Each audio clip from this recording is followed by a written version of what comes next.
Now, one could say this is a promotional appearance for your new tour, but it's already worthless. Yes, I got an email last night saying, don't promote the tour is sold out. Amazing. This is 2 days. 2 days? 2 days, yes. So these first 4 cities are sold out, so I have no reason to talk to you. Okay, well.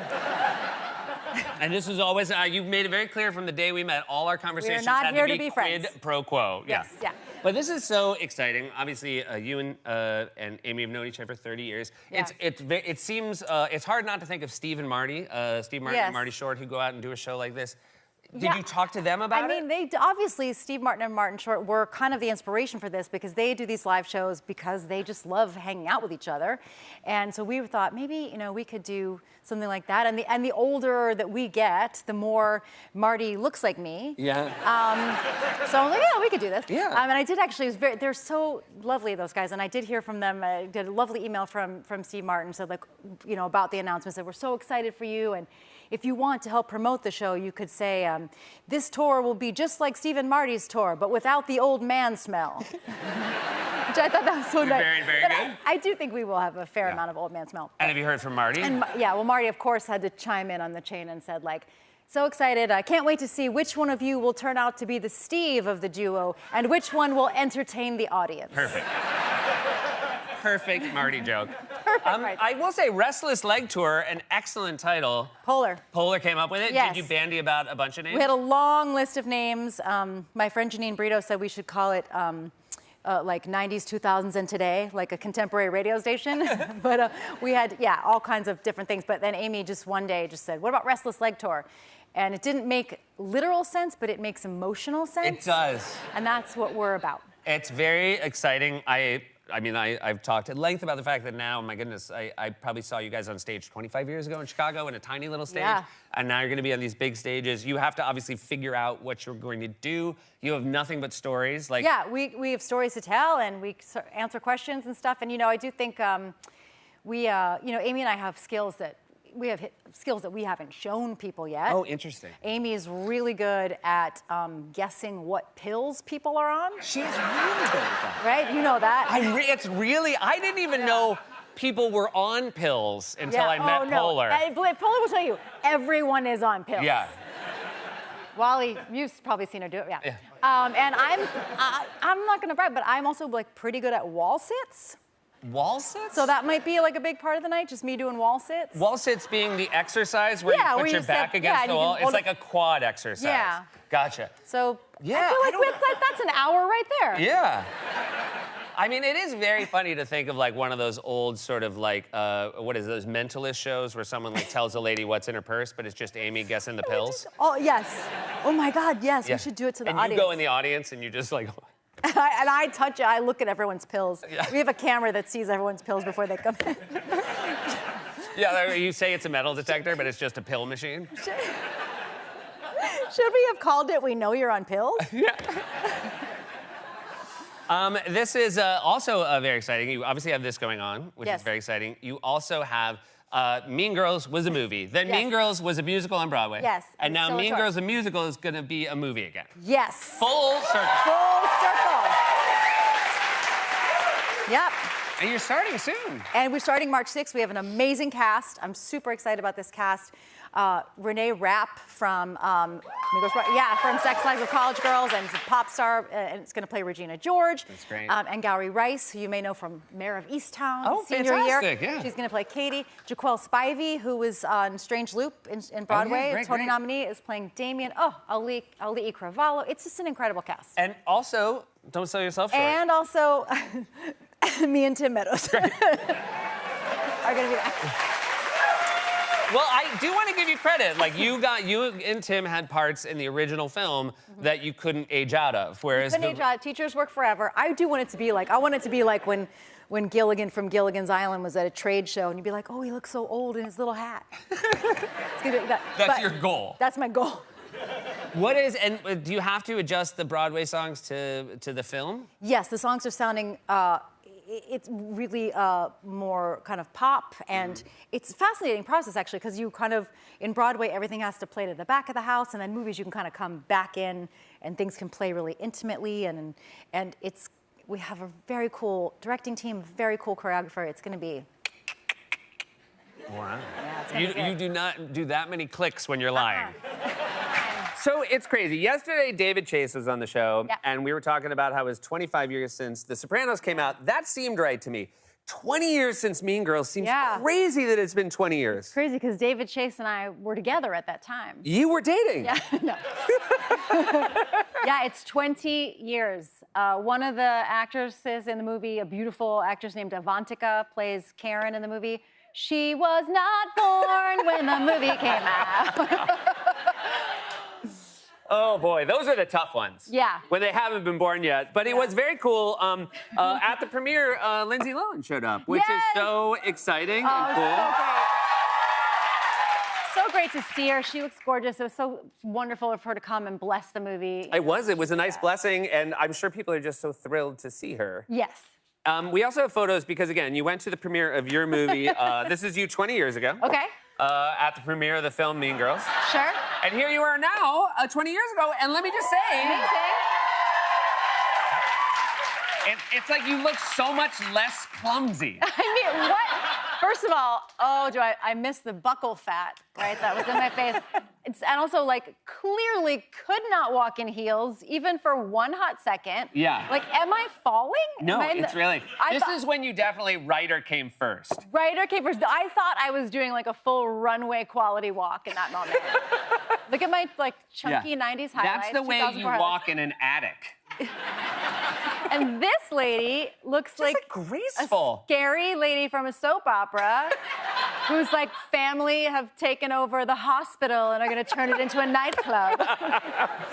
I do want to do one more before and after. Okay. It's a little bit later, but we've now gone as writers. We've gone through 2 writers' strikes. Yes. Here we are in 2007.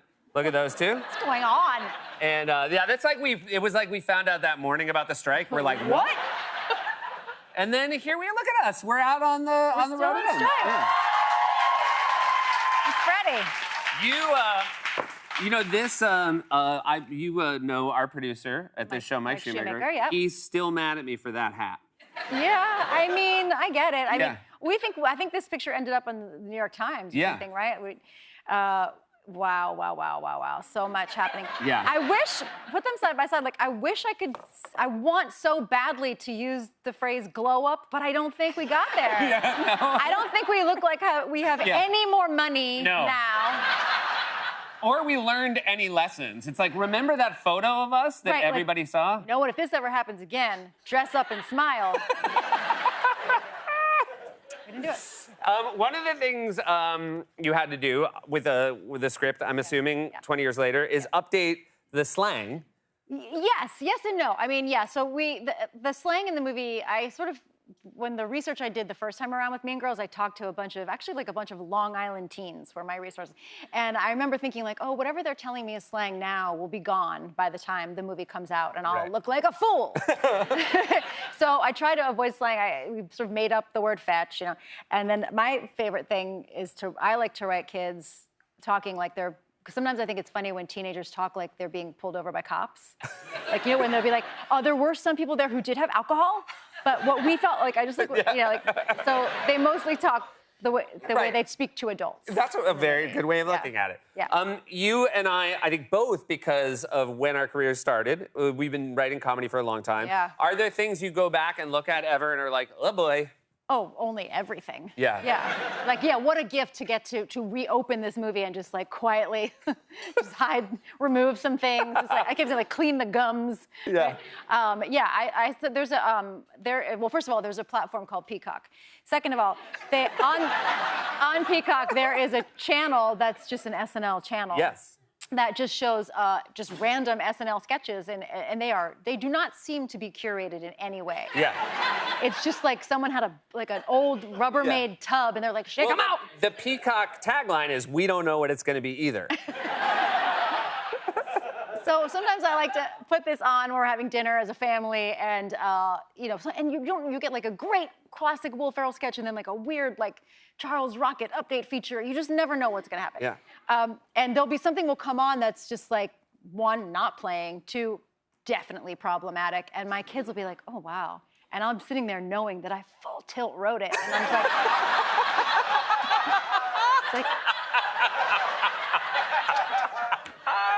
We were talking about Restless Leg, Yeah. the Restless Leg tour. You were doing the Beacon Theater here Yes. in New York City Yes. with our friend Amy Poehler. There's the art for Restless Leg. that's Amy. That's Amy. And do people still accidentally call you Amy? Yeah. Okay.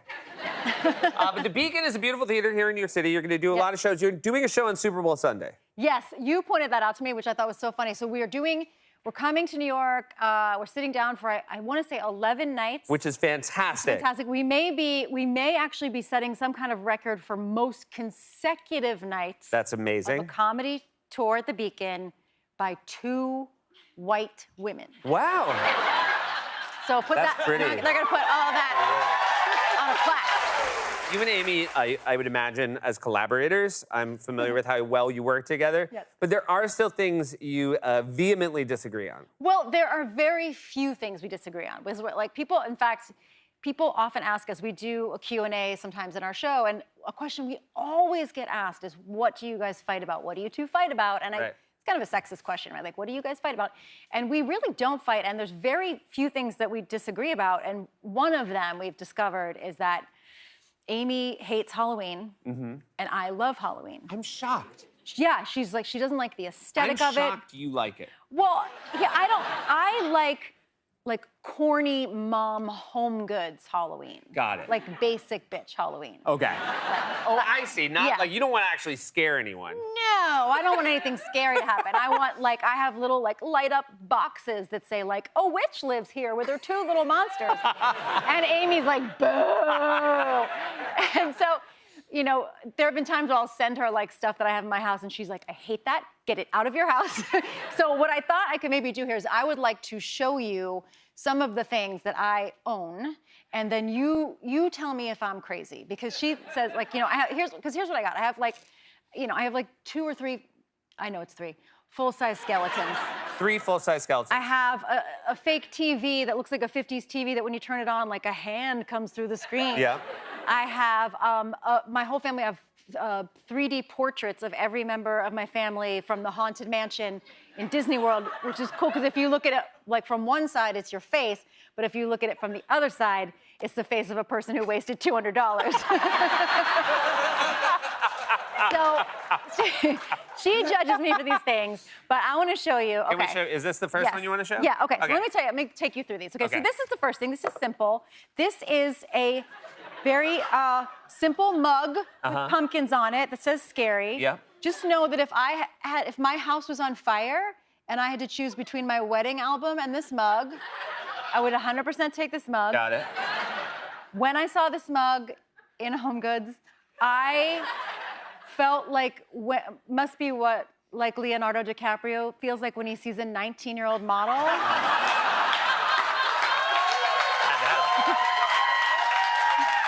Because I was like, God damn it, I will have her. And Is this a Halloween-only mug? no, this is, you know why? Because it doesn't actually say anything about Halloween. So it's year-round. It's year-round, and I like it because if I were an object, I would be this mug. Okay. Because it says scary, but it's not really scary. Yeah. And it's a little bit wider and heavier than you expect. Okay. Okay, so let me see. So that's, I'm normal, right? That's not a weird thing to own? No, that's not a weird. That's fine, I'm fine. Okay. Things are about to change as far Okay, as. because then this a weird last thing to year own? I bought this guy. Okay, let's take a look. Okay. No. He is a nicely dressed scarecrow. There's nothing inherently alarming about him. He's maybe not something a woman purchases while her husband is alive. Yeah. Feels more like something that should be made for you by volunteers from the church. But I bought him. Yeah. Am I okay? Okay. It's starting to turn, okay? It's starting to turn. Well, Now this seems. Can we? this show is, yeah, so this, okay, if you're getting concerned, things are gonna get worse for you because then I went back to the same store and I bought these 2. Yeah, definitely. Definitely the same craftsman. Yeah, and I love them. And listen, I had to buy both of them because obviously they're a couple. Yeah. Right, and he's a pumpkin football man, and she's a cheerleader, and she's wearing a ring around her neck, so they have clearly made some sort of chastity promise to each other. And yes, I have used the football in his hands to keep him out until Thanksgiving. Was this one free, and then these were each like $10,000 each? Like it was like a drug dealer? It's like a pyramid scheme, yes. Okay, now things have turned. Now even, I have to admit, this is problematic. Okay, so I went back to the same store, and then I bought this guy. Why did I buy him? Yeah. He looks like a Victorian child pallbearer, but he's clearly a middle-aged gourd. He has a ring of human hair that is realistic and we can only assume is the hair of his victims. Yeah. He is the size of a humidifier, and he costs $60. Can I also say one other problem I have with him? He has such worse posture. Yeah, no, even he is sad that he exists. So this is the final question. Is Amy right and I'm crazy, or am I okay? I think, do you want me to say? Yeah. I think you're okay. Oh, I'm okay. I think you guys know I'm crazy. I also, before you go, very exciting, Girls 5 Eva, which is a fantastic show. Thank you so much. Has a third season coming out on Netflix, and you can also watch the first 2 seasons on Netflix. Yes, I believe mid-March, all 3 seasons come out on Netflix. It is a great show. With a written fantastic by the great Meredith cast. Yes, great Meredith Scardino wrote it. Sarah Bareilles, Renee Goldsberry, Busy Phillips, and the great Paula Pell. There you go. Can't go wrong. It's so nice to have you here, especially knowing that you guys are going around the country again. You and our friend Amy, the Restless Leg Tour is in full effect.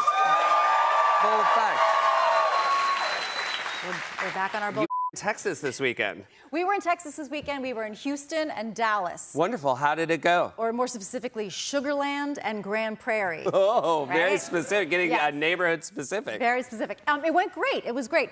It's our first time going back out. We were down for like a year. Yeah. And a lot has gotten amazing in our country in the last year. Yeah. So I was like, oh, let's see how we're going to go out and do our topical jokes and see how it plays. And it was great. I feel like people were really thirsty for people to have a reason to come out and laugh and to hear jokes. And I do when we do a weekend update section of the show. And so I was like, okay, let's see how these jokes fly in Texas. I was ready, but mostly it was everyone's so happy. And then you can find out of 5,000 people, you can find 1 or 2 Leslie Bibb and White Lotus. One, a couple husbands' shoulders go up a little. But I also had a crazy thing the other night. We were doing the show, and there's another part of the show we were just do sort of stand-up, but I was telling a sort of serious story about losing my mom in the last year, and I looked down, and a couple in the front row started making out. Really?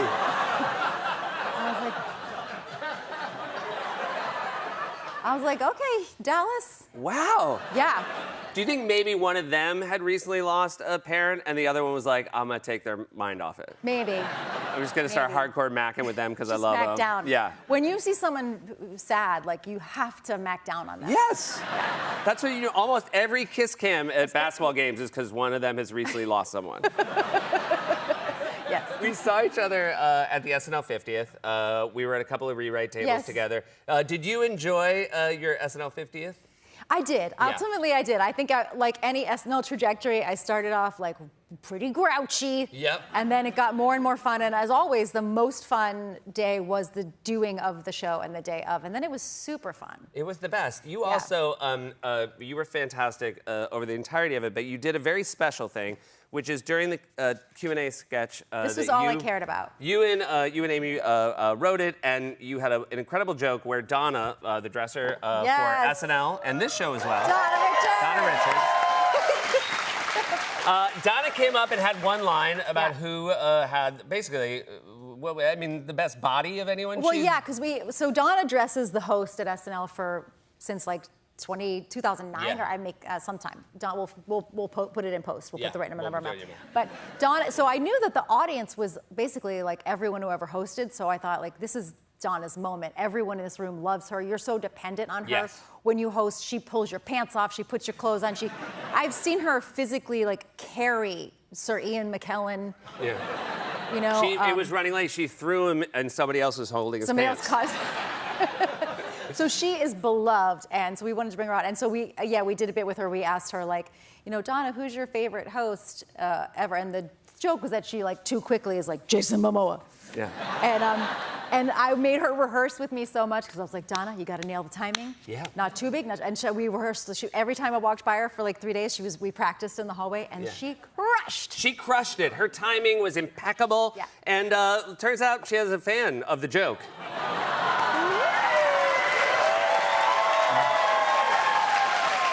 Also, this is more recently, he just saw her and just gave her a jacket. And apparently, like, he tracked her down. Like, he came all the way from the other building and was like, is Donna here? Yeah.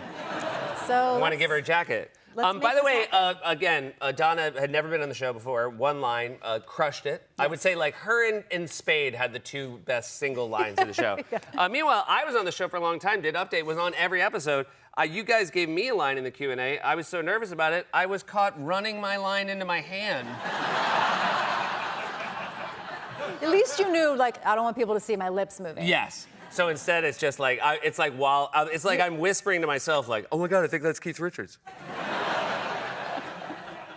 Not the best moment for old Seth. Well, listen. Yes. You have a wonderful new show, and this is based, The Four Seasons was a movie you loved. Yes, so The Four Seasons is a 1981 movie written and directed and starring the great Alan Alda. And it was him, Carol Burnett, Rita Moreno, Len Cariou, Jack Weston. It was Sandy Dennis, this amazing cast. And when I was a kid, it came out, and it was like the early days of cable TV when there were like 3 movies that they would just show over and over and over and over, and one of them was The Four Seasons, and I loved it. And it's a movie about like middle-aged people dealing with a divorce, and I was like, so telling that you loved that movie as a kid. I loved it. I was like, sweaters, red wine, I'm here for this. And so I asked Alan, 40 years later, I was like, would you be interested in, would you ever let us adapt the movie? And he was like, why did you like this movie when you were 11? Are you okay? But he very generously said yes. And so we've now taken this movie. So the movie, it's 3 different couples, and it follows them over 4 vacations over the 4 seasons of the year. Nothing to do with the hotel. Yeah. And so I was like, okay, who could we, put together an ensemble? Like, for me as a kid to see Alan Alda pretending to be married to Carol Burnett, like, blew my mind. Yeah. They were so, it's impossible for young people now to appreciate how famous those 2 people were in 1981. Yeah, like a huge, big deal, yeah. It would be like if, what? I don't know. We're not Taylor Swift was with Travis Kelce. There you go. Wait. And so I was like, okay, can I put together, a super group? And so I first called Steve Carell. Yeah. He said yes. And so once Carell said yes, then everyone else said yes. So. You made a fascinating choice for your own husband. Thank you. Now, he's someone that you and I are both huge fans of. Yes. And that is Will Forte. Wilbur Forte. Yes. Yeah. Orville, Wilbur Forte. So Will Forte and I play husband and wife, and our mission with this show, because it's a very grounded show, and me and Tracy and Lang, the other 2 showrunners, were like, do we think we could write a show where we make Will Forte seem like a normal human man? Like someone's like husband and dad? Like, can we do that? Because I should note, he's like a husband and dad in real life, and it still seems weird. Right, and he has a beautiful wife, beautiful daughters. Beautiful girl. But he's like the Munster to their 3 Maryland Munsters. I was delighted by the first episode, and he is very normal in the first episode. But you were acting with him, and so you know the whole time that he's like, not normal. No, he's not normal obsessed, at all. Yeah. Many obsessions. That you like, as his scene partner have to be aware of. So we're like shooting nice scenes about, friendship and marriage, and then it'll cut and he'll be like, I've got 40,000 steps today. I got up at 4 a.m, and he's like wearing his step monitor on his ankle, like under all his costumes, and because he wants to make sure he's getting like the steps on set too. Yeah, they all count, and he's also like every single weekend he was doing a different charity thing, so he's always flying somewhere because he's a saint. He's a wonderful. Yeah, if you see him on the street, ask him to do your charity. I hate that I'm doing this to Will. He'll fly he will do anywhere. It. He will do anything. And he's also, we would like begin like shooting emotional scenes, and then on the breaks he'd be like, I have to learn the hot to to go dance for a charity. He's like, H-O-T-T-O. And he's obsessive, so he's working really hard. H-O-T-T-O. Now, a love scene. You did receive a bit of a harsh criticism. Well, listen. When you released, this is when you just released the trailer. And you found this on people.com. It's so funny because I learned 100 years ago, like I never Google myself, I never look in the internet, but this is my first time acting in a series again, really since 30 Rock. Yeah. And so I'm also a producer on it, and they said, okay, well, great news, we're gonna do an exclusive launch of the trailer on people.com. So as the producer and me goes to like make sure it's whatever, in a good spot, checking it out. And immediately, like this is like, my return to being in front of the camera. Immediately, this gal is like the first and only comment on the trailer. Her name is Rhonda, and Rhonda said, Steve Carell's midlife crisis sends shockwaves through Flawed Friend Group in the Four Seasons trailer exclusive. Really love the original. Sorry to see Tina Fey in this. Just a terrible actress. And I was like, I'm back!